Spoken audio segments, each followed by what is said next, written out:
Okay, go ahead, Jerry. Okay, we have a call to order for the Bartlett Economic Development Commission meeting of February 10th, 2025. May I have a roll call, Tony?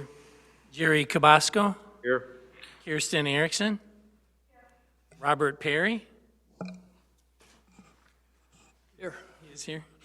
Bruce Suffern, Nanette Gutenkopf, Adam Lewinsky, Robert Gorski, Here.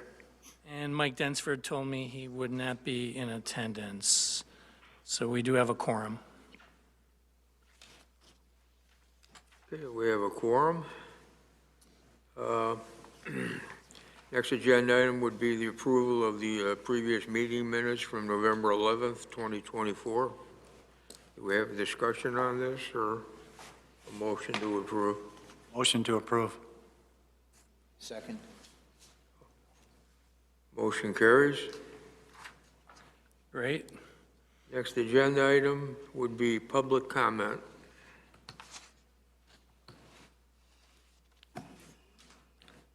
Okay, scratch that one. No public. No public tonight. Next agenda item will be consideration of a BEDA request for JC's Mexican Restaurant. Tony, you want to launch into discussion on that?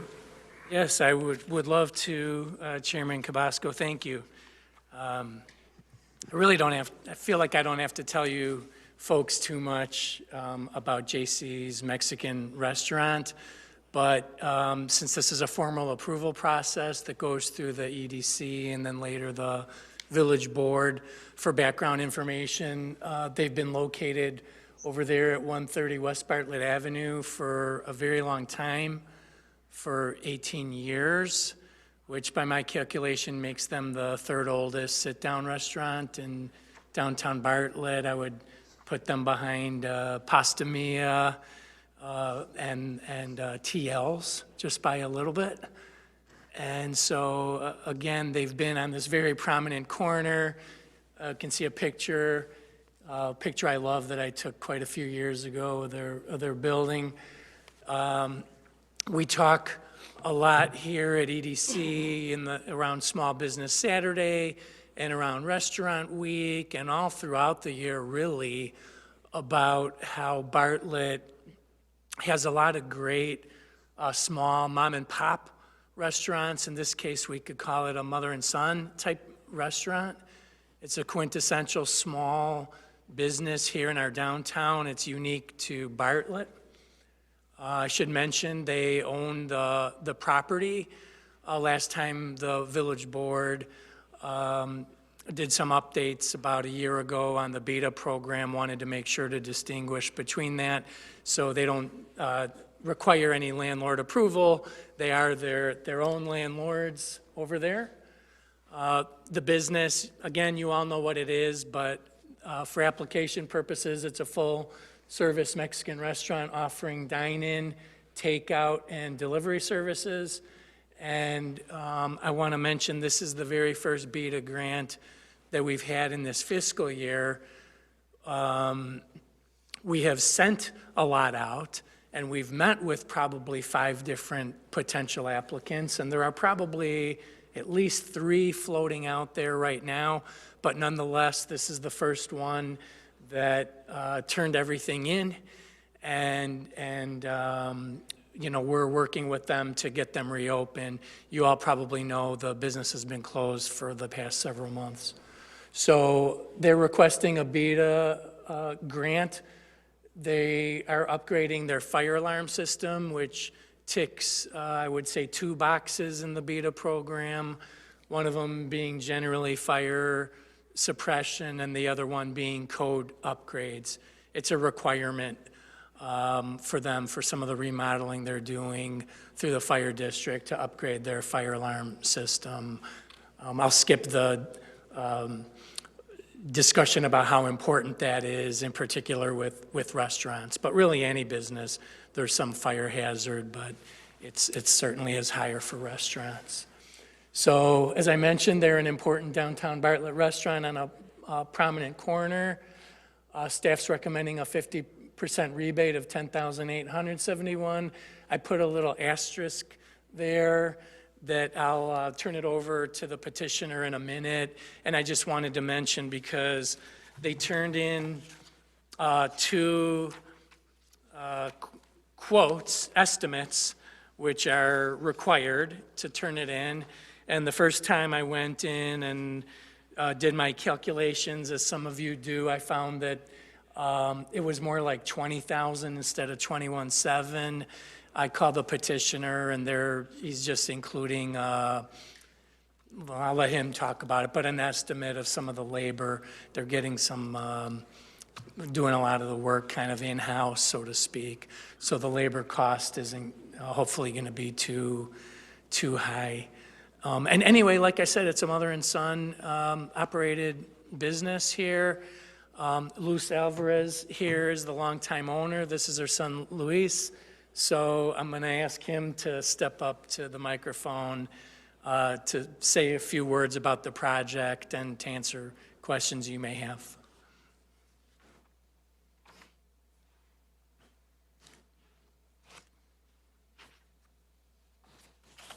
My name is Luis Alvarez. I believe most of you guys know me.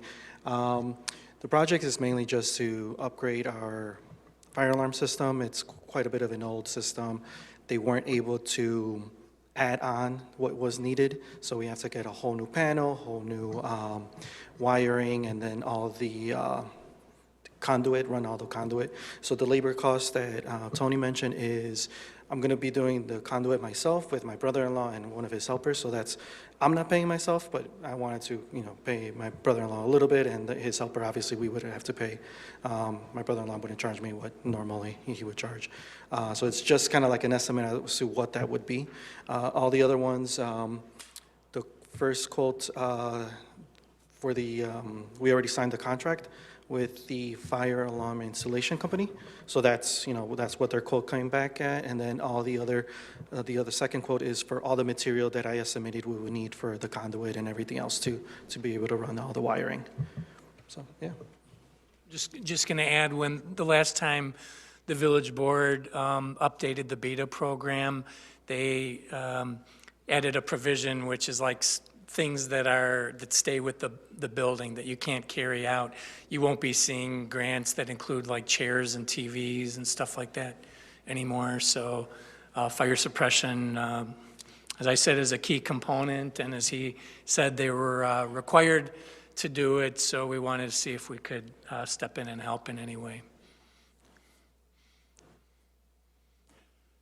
My first question would be that just understanding Bartlett Village Code and the electrician in particular, I know that when you get your permit and everything else, that they're going to be very specific on electricity. Do you have the necessary, not you yourself, but with your brother-in-law or whoever else is going to help you with the electricity, that the village is going to accept that work as appropriate to the job? Because where I'm coming from is that when I was doing electricity at my own house, they said, no, you're not doing it. Yeah. Right? That you need a certified electrician. So I wanted to make sure that where the current code is now, that you're okay with the people who are doing the work. So it's my understanding from talking to Marshall Mike and John from the village, from the building department, that there is no requirement for the conduit, because that's all the work we would be doing. Oh. Is putting up the conduit. Okay. The company, the fire alarm company is actually going to do all the wiring. Perfect. So they would install everything else. We're just putting I guess you could say like the tubes right now. Sure. So right now behind that fire alarm, there's a conduit that goes back to the Absolutely. panel, and that's what we would be running. We would be putting the tubes, but they would be installing the fire alarm, all the panels, the sensors, and everything else. Thank you very much. Good evening, Luis. The question I have is, you want to have outdoor seating in the back of the restaurant. That's correct. And how many people do you think you can fit back there? Off the top of my head, I believe we are able to fit 40 to 60 people, depending on the seating arrangement, Money? 40 to 60. But that's an estimate. Honestly, I can't recall because right now I've had the project, that other project in my head so much that I can't recall how many seats exactly we have in the back. Have you asked people if they would prefer sitting in the back or in the front? Or does it make a difference to them, or is that something you We felt do. that you had to have? We do ask, when they come in, we ask them, would you like to be seated outside, inside, or outside? And if they say outside, we ask them the front patio or the back patio. We have found that many of our customers do enjoy the front patio because they have the train go by, and the other half want a little bit more privacy, a little bit more secludedness. They like to go to the back. So it's a little bit quieter in the back than it is in the front. So with the extra seating, do you think that it will increase your business? I really hope so. That's what we're really banking on. Our sales, I guess you can say, I guess we've leveled off as much as we can grow with the current seating. Our dining room is quite small. Then our front patio is, limited as to how much space we have. So when we added the back patio, it was nice to be able to almost double our seating capacity. Unfortunately, we weren't able to use it last year to the max, but we're hoping this year we're able to promote it a little bit more, bring in more people from other villages, and maybe get people to come down from the city into Bartlett to try us out. That would be nice. Will you have to hire more people if you have the increased business? Oh, definitely, definitely. Right now, it's we actually, because we were closed, we lost a couple people.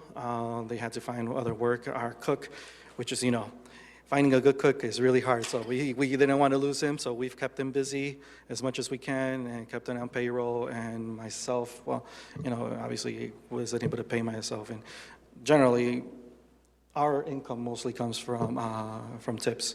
So, but yeah, so once we are busier in the summer, we would be looking to hire more people. Well, we like our small businesses in Bartlett, and we'll help you grow. I appreciate that. Thank you.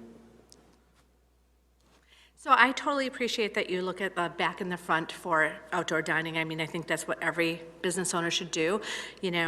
What suits me is not what's going to suit another person, so I think that's fantastic that you did that. I kind of want to go back to the quote at hand here. When is your installation scheduled? Because I know you guys are getting ready to open, so how quickly is this timeline moving? So as far as timeline for the fire alarm, Mike said he can work with us as far as timeline, as long as we had plans in, some kind of proof to him that we are working on it. He allowed us to open. So as far as his inspection, today we actually had the fire inspection. We passed that, so he said everything, on their end, we're good, because he knew that we were already, being proactive as far as getting the fire alarm system installed. The company that I asked, they said that their timeline is 3 weeks, I believe he said, for them to start work, but that's obviously after it gets approved. So they would have to submit all the plans, the permits, and then get it approved, and then once that's approved, they would be able to start work. Okay, perfect. And when are you guys planning on doing your opening again, your reopening? Hopefully this Thursday. So, Perfect, right before Valentine's Day. yeah, exactly. We have been trying really hard because it's the December sales are usually okay with the holidays. January gets really slow, and Valentine's Day is really the only good day between January and through March. So it was a key day for us to try and get back up in business. You'll have to leverage your own restaurant week there and be like, we're back. Yeah. Unfortunately, it would have been nice to be able to come to be open for that time, but we weren't able to. Social media is for. Yep, exactly. We look forward to them participating Next time. I think you can do like a little social media thing of.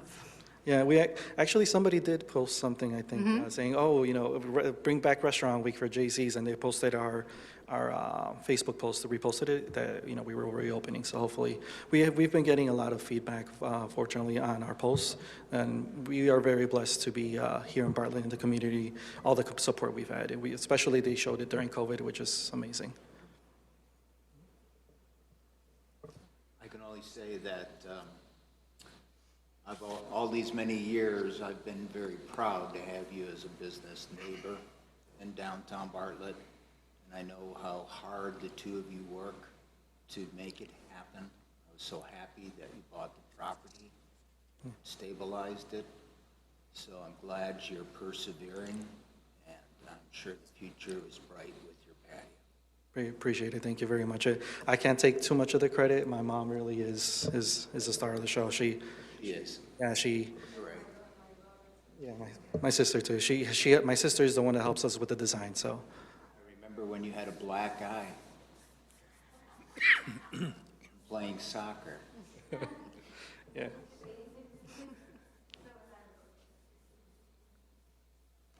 Well, I think it's a great investment. I mean, obviously, a fire suppression system is exactly what we're looking for investments in businesses and buildings like that. So I have no further questions.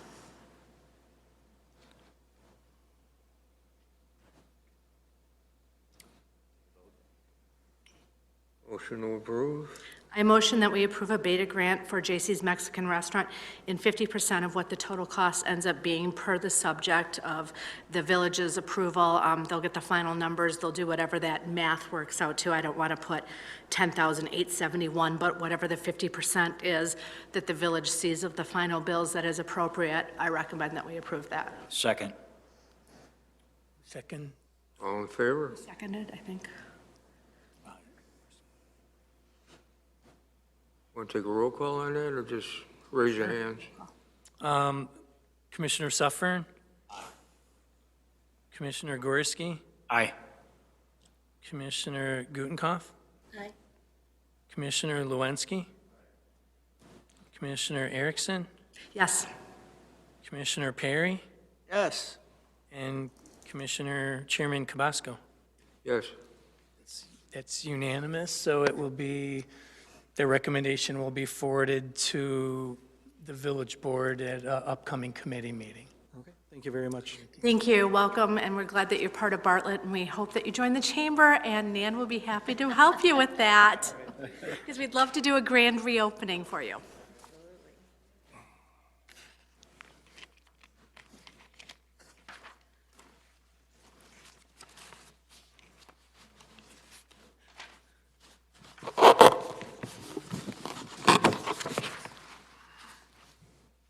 Tony, I had a quick question. Yes. BEDA grant funding, which I don't know what percentage of whatever is allocated we used last year. Does that roll over from year to year? It does not. It's typical, it's a good question, and it's been asked a few times over the years. It's a village line item like all our other ones, so we've never used all of it. We had a year, 2 years ago, where there was maybe 150,000-ish, because there were a couple $50,000 grants. But no, it doesn't, it resets. Scott presents it in the administration department budget, every budget cycle. I did mention we have a few others that I've been urging to submit, so we'd like to get at least one or two more in if we could before the budget year resets. Does that funding, the source of that funding, does that fluctuate greatly from year to year, or is that pretty consistent? It's been growing. You may not have been on the EDC at the point when the program was formed. It's one of the major ways the village uses its share of proceeds from the video gaming. And that number has increased pretty well. When we first set up the program, it was right around 250,000 was the village's share, but actually that number's been growing. I don't have it off the top of my head, but last time I saw it, it was over 350,000, I think closer to 400. So those That funding ever be used for things like your brand Well, you're getting into our budget, and we put together, Scott's the assistant village administrator, I work economic development. We put together a budget every year for the village board, and within our administration department budget, we put a marketing and advertising line item, and that's the line item that we've been utilizing for our branding initiative, for some of the TV spots and radio and some of the things you've seen us do in the past few months. So it's a different line item, and both within the administration department budget.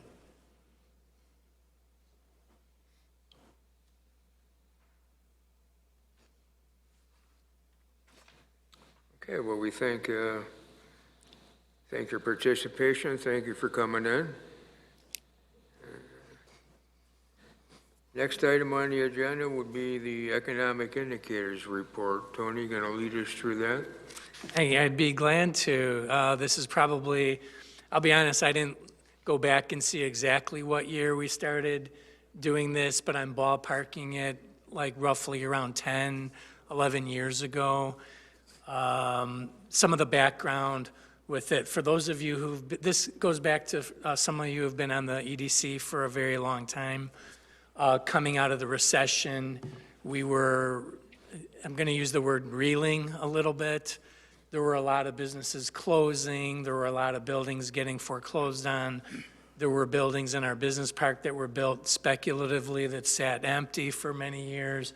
Basically, and Bartlett wasn't unique coming out of the recession of 08 and 09, but it took a few years to really take hold here.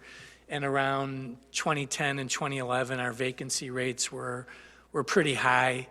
Like I said, the EDC went through a series of kind of like strategy sessions that we were putting our heads together and seeing, well, what could be done? We had devised a marketing plan, and the EDC came up with a really thick 400-page or so plan that we went through. We had court reporters coming for those. And one of the things that emerged from it was measuring the economic indicators every year,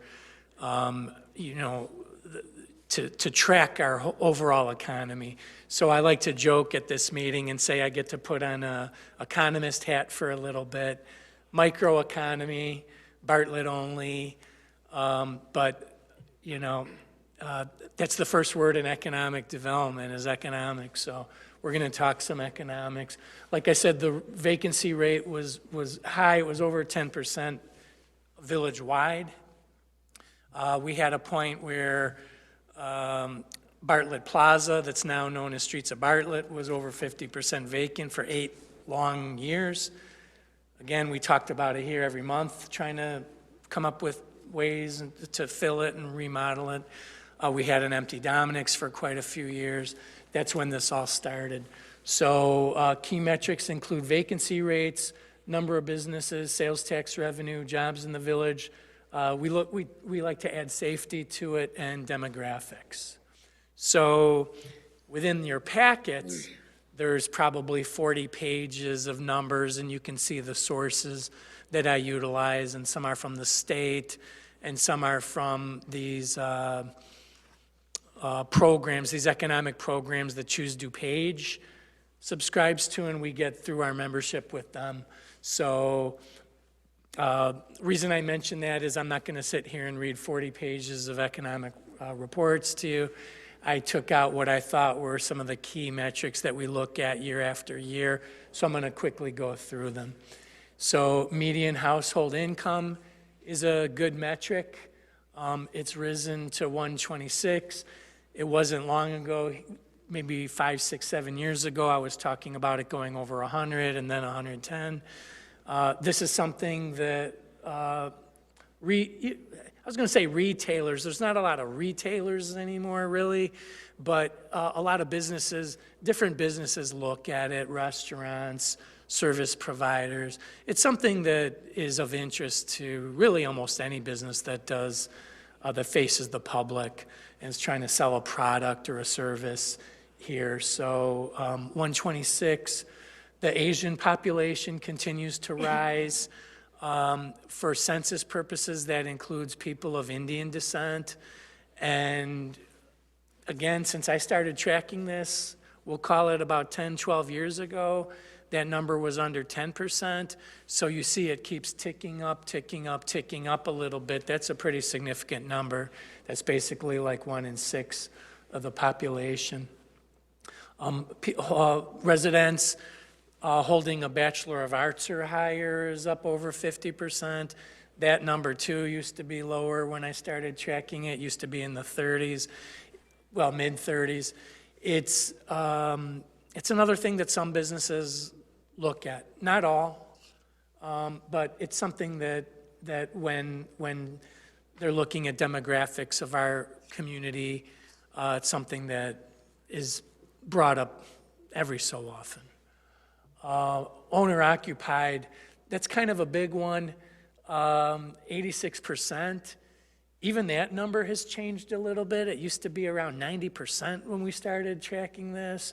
That just indicates that more people who own their homes have put those up for rent, but it also indicates a need for more rental units in the village. You all know we worked for quite a while trying to get an apartment project. That's not the last apartment project or multifamily that we're going to be seeking out to get in the village. But anyway, it's an interesting number. Kind of confirms what everybody here probably knows, that it's almost completely, close to 90% owner-occupied housing in the village. It's not even worth putting what the vacancy rate was in the village. It was like 1 or 2%. Over 10,000, that's something that they call daytime population. Some of the restaurants that have come in, not downtown like JC's, although it benefits them obviously as well. A lot of the businesses around 59 and Stearns that came in, the Jersey Mikes, if you will, and things like that, and the Wingstop, that's the kind of, they look at that metric for people coming in to get like super fast lunches. And again, that number has increased. It's not as high as we would like it to be, and also that number lags a little bit. That's based usually on numbers that are a few years old. They're not counting every single new employee, so we've seen that go up over the years. But 10,000 that's one of those big round numbers that they look for. It wasn't too long ago we were talking about 7,000 or 8,000 here. Another thing that, yeah, yes, sir. 10,000, is that broken out at all in terms of like your Brewster Creek? Yes. Side of 59 versus the other side of 59 or anything like It is. That gets into some of the like minutia that's in some of these reports. They don't say Brewster Creek, but they say something like the leading job in the whole village is called wholesale trade. And that's within the village. That's not, these are, I'm talking for now about jobs that are within the village boundaries during the day, like people like me and Scott who work here and the restaurant owners. That's not indicative, that doesn't reflect the population. Most of the population in Bartlett leaves the village during the day. We still have a huge net loss of daytime population, like 15,000. But to answer your question, they break it down by industry. Yeah. Another thing that I think won't surprise those of you on the EDC, the cost of living is higher in Bartlett than the US average and 8% higher than Illinois average. It's just one of those things they put in there that kind of caught my eye when I was flipping through the statistics. And to answer your question, but in a more general sense, there's an entire report in here from Choose DuPage about the employment within the village, and the 3 leading industries include wholesale trade, i.e. business parks, manufacturing, which also is i.e. the business parks. I mean, there's very little manufacturing done besides Brewster Creek or Blue Heron Business Park. And then educational services.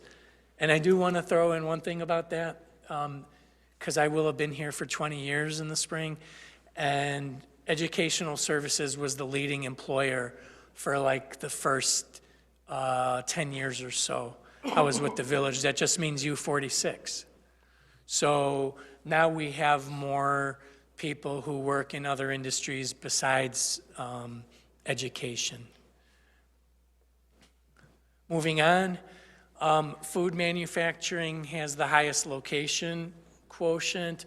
For those of you who've never heard that term, location quotient, it takes the type of town you are and the size you are and the location you are, and a perfect location quotient would be 1. If a town of 42,000 should have 8 pizzerias and you have 16 pizzerias, you're going to have a location quotient of 2. If you're supposed to have 6 banks and you have 6 banks, it's going to be a perfect 1. So it took a while. Like I said, some of these statistics lag a little bit, but you can see that our highest location quotient is 3.44 for food manufacturing. We've got a town our size wouldn't normally have 4 or 5 of the largest food distribution companies in the Chicago market, but we do, and you know who they are. They're out there. They are out there in Brewster Creek Business Park, and one of them we're working with now is going to expand to become even larger than they already are. Our largest employer, Rana. The employment rate I look up every year for this. It's 3.6% as of December. It's more or less in line with the state. People have asked before, how does it compare with surrounding communities? And honestly, I just printed out maybe the first 10 or so. I mean, Belvedere has it, it's higher, but, maybe the lowest one on this list at Arlington Heights, 3.2. The upshot is our unemployment rate is holding steady. It's about the same as it was last year. The only time I presented this that it truly spiked was probably an online EDC meeting in 2020 when it was all mayhem and the unemployment rate went up to like 15% in like 1 or 2 months. But after it rebounded from the pandemic, it's been pretty steady ever since. Sales tax revenues ticked up a little bit. We're just a hair under $4 million for the village. What that means is that there's 400 million of sales in the village, and that is a number that's gone up dramatically since we've been tracking this. It started going up by a pretty significant amount last year. It's not a lot higher than it was last year, but it basically coincides with automobile sales. Again, as you all know, there haven't been any major sales, like big box retailers that have come in. I'm going to knock wood, there aren't any that have left, although one of our larger retails in DuPage County recently closed last month, and that'll put a little dent in the sales tax revenues. But the Hyundai and Genesis dealerships and the Aldi are helping raise that number. So I hope to sit here next year and say it's over 4 million. It's like 3.91, and last year was like 3.8. So it's on the right trend. When we started tracking this, was under 3 million. Here's a couple of the big ones that we started looking at these indicators. The commercial vacancy rate, that's a number that a lot of towns like to keep track of and keep a close eye on. Bear in mind that that's based on square footage, and it takes into account all commercial real estate in the village. So I always tell you, the Home Depot, the Jewel, every bank, those are all lumped together in square footage because most commercial real estate can be divided up.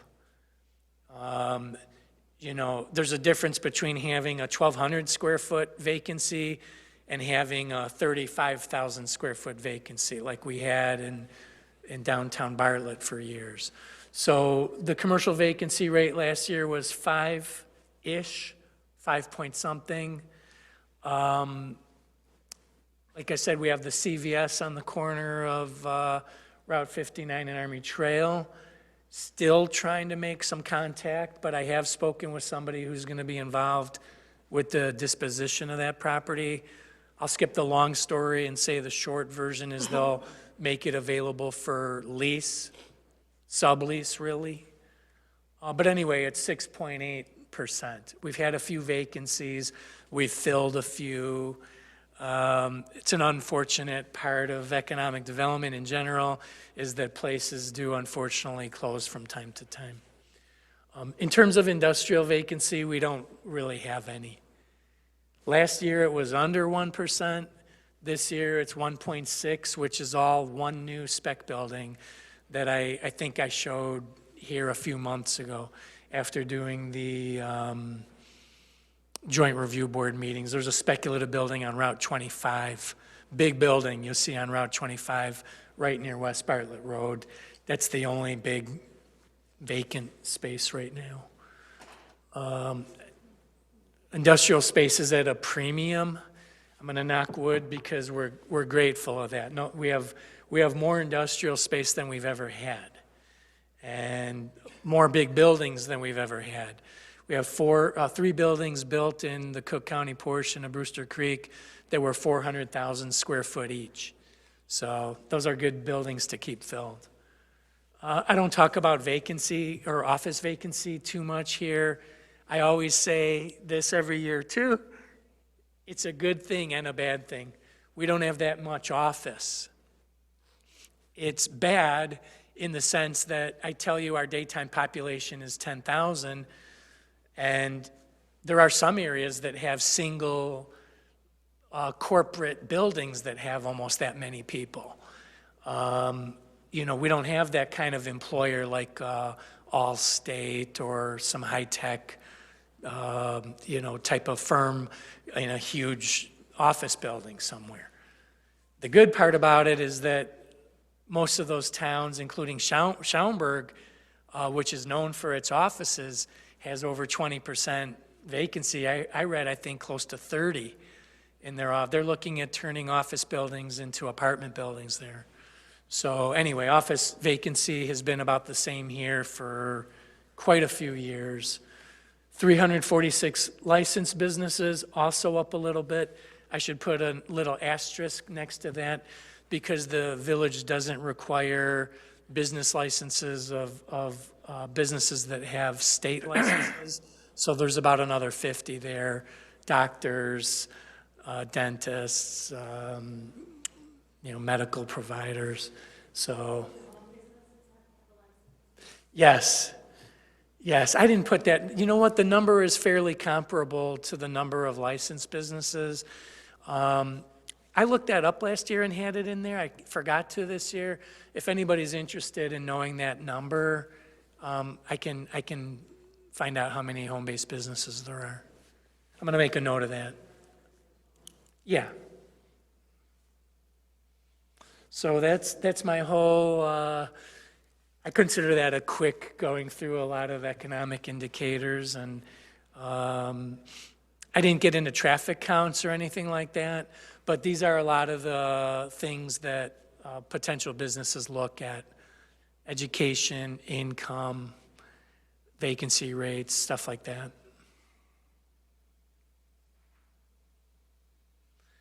Besides looking up home-based businesses, were there any other questions about that?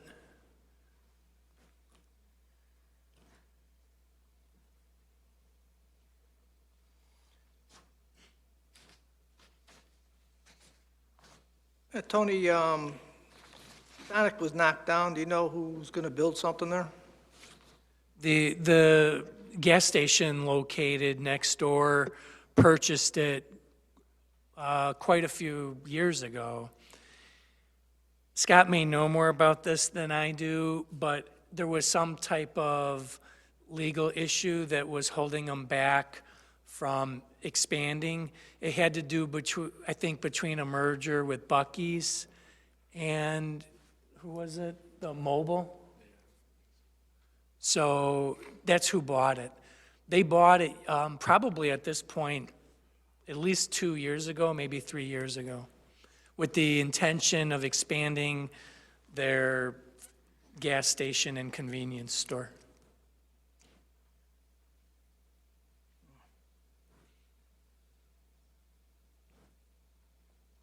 Anything going on at West Bartlett Road and 59 there in the northeast corner, northwest corner? On the northwest, oh, right before in front of the subdivision you're talking about? There's no commercial project in the pipeline yet. There've been a few tire kickers, mostly fuel stations. It's been a tougher sell, I think, than we anticipated it to be. They still have a good broker on it who's worked on it, and I think your reminder is a good one to touch base with them again to see what's going on over there. Is it zoned to not be a gas station? No, one could come in. Yeah, I mean, gas stations are special use permits. It would seem like it'd be prime. What are the barriers from something happening there?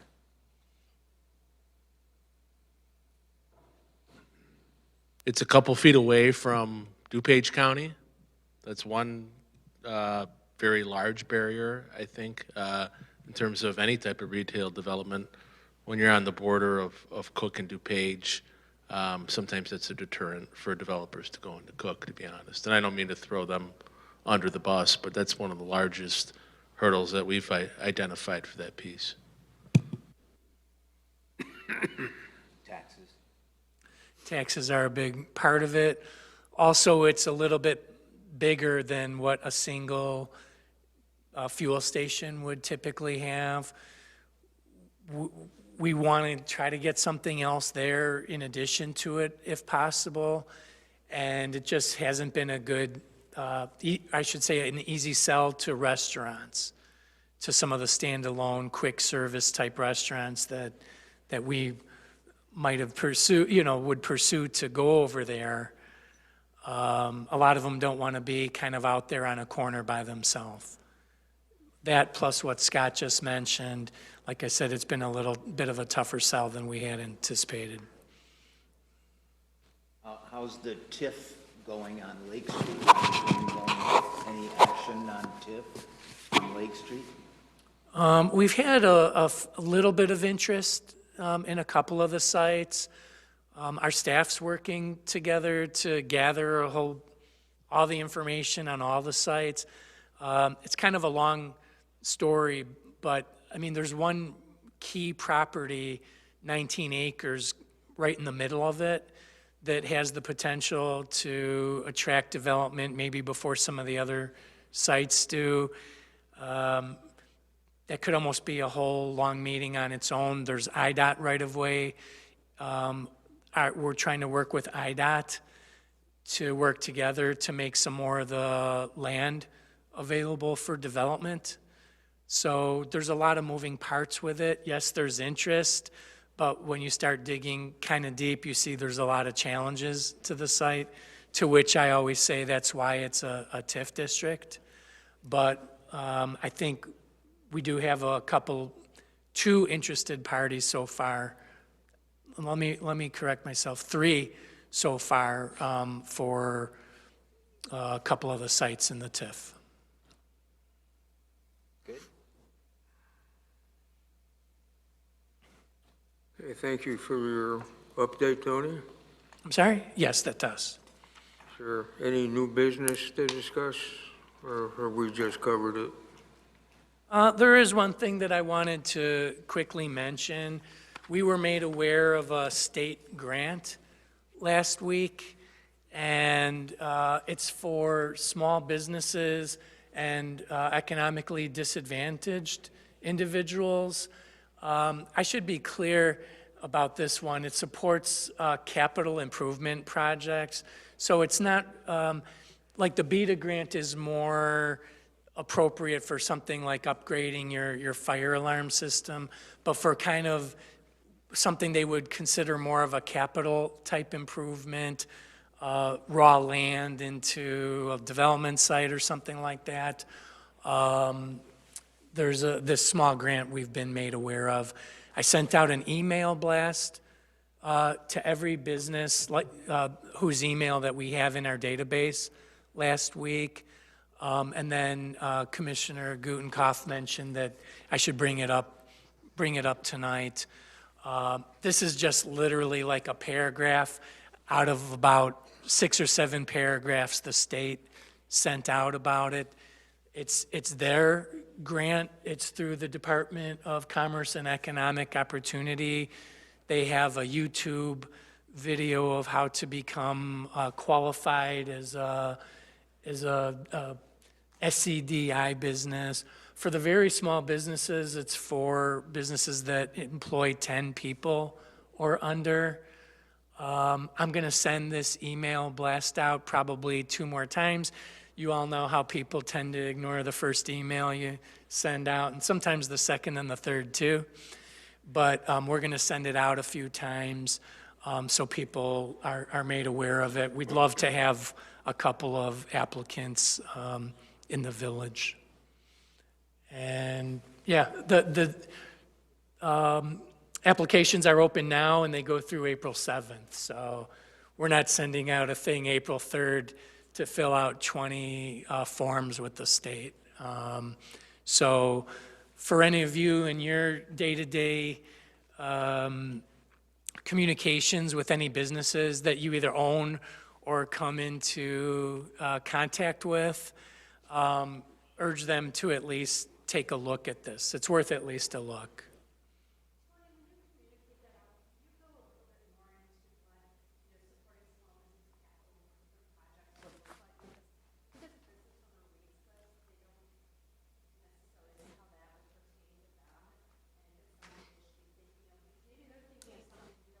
Right.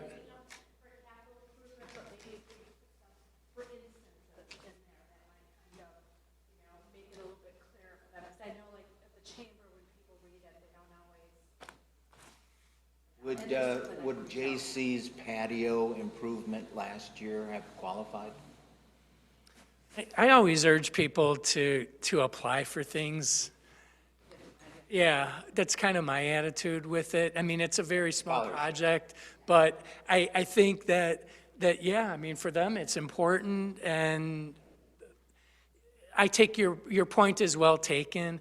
I don't want to send out an email that reads more like a book, because then people are even less likely to look at it, but with a few examples is probably good, because when you say capital improvements, you know, what comes to mind is stuff like what Bruce Suffern did like 3 or 4 years ago when he ran water and sewer infrastructure to the barn is a good example.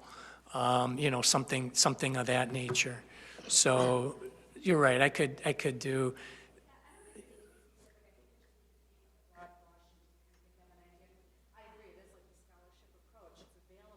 Yeah. Yeah.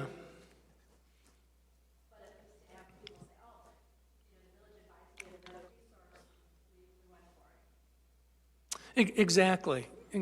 They always publish the grant recipients after the cycles are done, and I flip through them, and I go, we've had a few in Bartlett over the years that have received these small business grants, but then you see them, you know, in the towns all around here, and you go, okay, we need to make sure our small businesses know about it.